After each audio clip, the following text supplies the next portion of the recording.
kehidupannya, kematiannya, serta kebangkitannya. Kitab ini memang tidak menyebutkan nama penulisnya, tetapi tradisi paling awal yang terpercaya menghubungkan kitab ini dengan Matius si pemungut cukai, yang merupakan salah satu dari 12 murid yang dipilih Yesus. Bahkan Matius sendiri kisahnya muncul dalam kitab ini. Selama kurang lebih 30-40 tahun, para rasul secara lisan mengajarkan dan menyampaikan kesaksian pribadi mereka tentang Yesus, dan juga semua ajarannya yang mereka ingat. Nah, Matius kemudian mengumpulkan dan menyusun semuanya menjadi suatu karya yang luar biasa, yang ia tujukan untuk mengangkat tema-tema tertentu mengenai Yesus. Dalam video ini, kita hanya akan membahas paruh pertama dari kitab Matius. Secara khusus, Matius ingin memperlihatkan Yesus sebagai kelanjutan dan penggenapan dari seluruh kisah Alkitab mengenai Allah dan bangsa Israel. Yesus sebagai Mesias dari garis keturunan Daud, sebagai guru yang baru yang penuh kuasa seperti Musa, dan tidak hanya itu, Yesus juga menjadi Allah yang beserta dengan kita atau dalam bahasa Ibrani disebut Immanuel. Matius menyusun kitab ini dengan bagian pendahuluan dan juga bagian penutup, yang membingkai 5 bagian yang tegas di bagian tengah, yang masing-masing diakhiri dengan catatan panjang tentang pengajaran Yesus. Kitab ini sengaja disusun seperti ini dan hasilnya sangat menakjubkan. Lihat saja nanti bagaimana caranya. Pasal 1-3 menjadi landasan dengan mengaitkan kisah Yesus tepat pada alur cerita Perjanjian Lama. Jadi, Matius mengawali dengan silsilah Yesus yang menunjukkan bahwa ia berasal dari garis keturunan Mesias, anak Daud, dan ia juga merupakan keturunan Abraham. Ini artinya, Yesus akan membawa berkat Allah bagi segala bangsa. Setelah itu, kita akan mendapati kisah yang sangat terkenal tentang kelahiran Yesus yang merupakan penggenapan dari nubuatan para nabi dalam Perjanjian Lama, di mana bangsa-bangsa akan datang untuk menyembah Mesias yang akan lahir di kota Bethlehem. Tetapi lebih dari itu, Yesus dikandung dari Roh Kudus dan namanya Immanuel. Semuanya ini menunjukkan bahwa Yesus bukanlah manusia biasa. Ia adalah Allah yang beserta dengan kita, Allah yang menjadi manusia. Jadi pada bagian pendahuluan ini, kita dapat melihat 2 tema utama dari kitab Matius. Yesus berasal dari garis keturunan Daud dan ia adalah Immanuel. Akan tetapi Matius juga ingin menunjukkan bahwa Yesus adalah Musa yang baru. Jadi sama seperti Musa, Yesus muncul dari Mesir, ia keluar melalui air baptisan, lalu tinggal di padang gurun selama 40 hari. Kemudian naik ke atas gunung untuk menyampaikan pengajarannya yang baru. Jadi melalui semua peristiwa ini, Matius menegaskan bahwa Yesus adalah sosok yang telah dijanjikan, yang lebih besar dari Musa. Ia akan membebaskan bangsa Israel dari perbudakan. Ia akan memberi mereka pengajaran yang baru.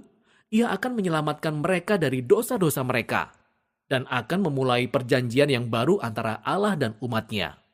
Persamaan antara Yesus dan Musa ini juga menjelaskan mengapa Matius menyusun bagian tengah dari kitab ini dengan persamaan sebagai berikut. 5 bagian utama dari kitab ini yang menampilkan Yesus sebagai seorang guru sebanding dengan 5 kitab Musa. Yesus adalah seorang guru baru yang berkuasa dalam perjanjian yang akan menggenapi kisah dalam kitab Taurat. Nah, pada bagian pertama, pasal 4-7, Yesus memulai kisahnya dengan memberitakan kedatangan kerajaan Allah. Dan yang paling penting, kerajaan Allah pada dasarnya merupakan cara Allah untuk menyelamatkan seluruh isi dunia melalui Yesus Sang Raja. Yesus datang untuk melawan kejahatan, khususnya kejahatan spiritual, dan seluruh akibat dari serangan iblis, dan penyakit, dan kematian.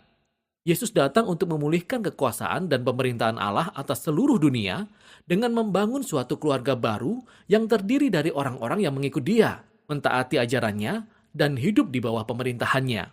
Jadi setelah Yesus mulai menyembuhkan orang-orang dan membentuk suatu gerakan, suatu komunitas, ia mengajak para pengikutnya ke atas gunung atau ke lereng bukit, dan di sanalah ia menyampaikan serangkaian besar pengajarannya yang pertama, yang secara tradisi disebut sebagai khotbah di bukit.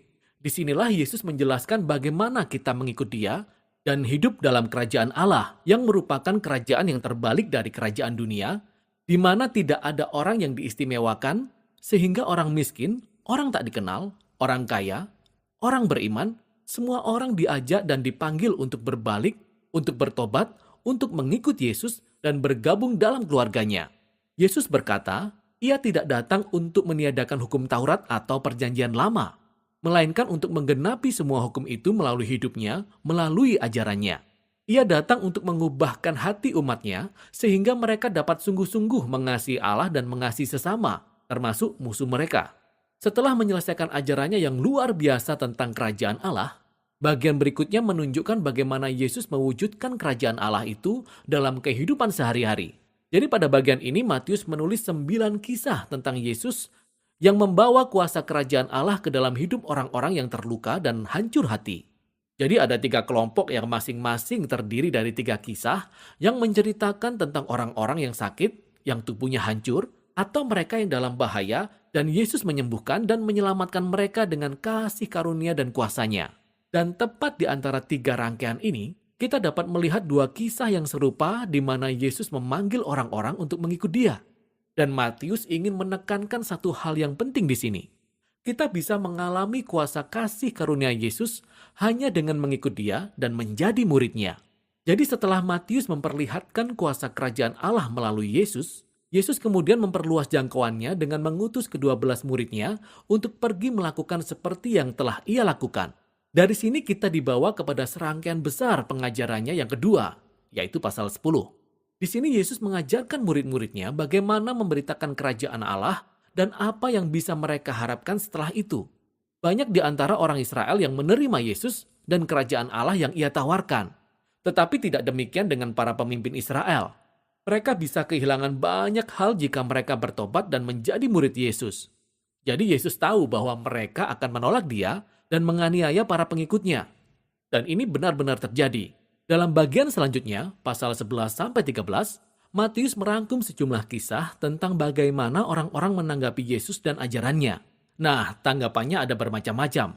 Dalam beberapa kisah ada respon yang positif. Orang-orang mengasihi Yesus dan mereka memandang Dia sebagai Sang Mesias.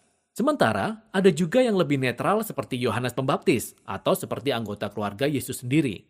Mereka menyatakan bahwa Yesus bukanlah seperti yang mereka bayangkan. Lalu ada para pemimpin Israel, mereka sangat negatif. Ada juga kaum Farisi dan ahli kitab suci, mereka semua beramai-ramai menolak Yesus.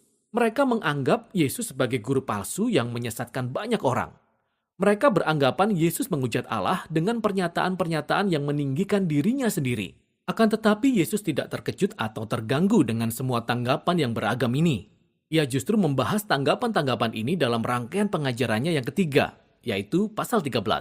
Di sini Matius merangkum banyak perumpamaan Yesus tentang kerajaan Allah, seperti perumpamaan tentang petani yang menabur benih di atas 4 jenis tanah, atau tentang biji sesawi, tentang mutiara, tentang harta yang terpendam. Perumpamaan ini menjadi seperti tafsiran untuk kisah-kisah yang telah kita baca di pasal 11 dan 12. Sebagian orang menerima Yesus dengan penuh antusias, sementara yang lainnya menolak Dia. Tetapi kerajaan Allah yang paling utama akan terus tersebar meskipun ada banyak penolakan seperti ini. Demikianlah paruh pertama dari Injil menurut Matius. Berikut ini ada beberapa hal lain yang perlu kita perhatikan ketika kita membaca seluruh pasal ini. Ingat, Matius menampilkan Yesus sebagai kelanjutan dan penggenapan dari kisah dalam Perjanjian Lama. Jadi perhatikan bagaimana Matius merangkai kutipan-kutipan dari kitab suci Perjanjian Lama dan menempatkannya pada titik-titik strategis dalam kisah yang banyak bercerita tentang Yesus dan identitasnya. Mari kita berhenti sejenak dan mengambil waktu untuk melihat referensi-referensi ini dalam konteks Perjanjian Lama. Dan kita akan banyak melihat kaitan yang sangat keren dan menarik.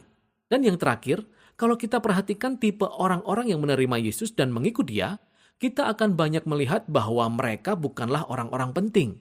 Bukan siapa-siapa. Juga bukan orang-orang yang sangat religius. Mereka ini adalah orang-orang yang diubahkan karena iman percaya mereka kepada Yesus dan karena mereka mengikut Dia. Justru orang-orang yang religius dan tinggi hati yang merasa tersinggung oleh Yesus. Jadi, bagaimana kelanjutan dari konflik antara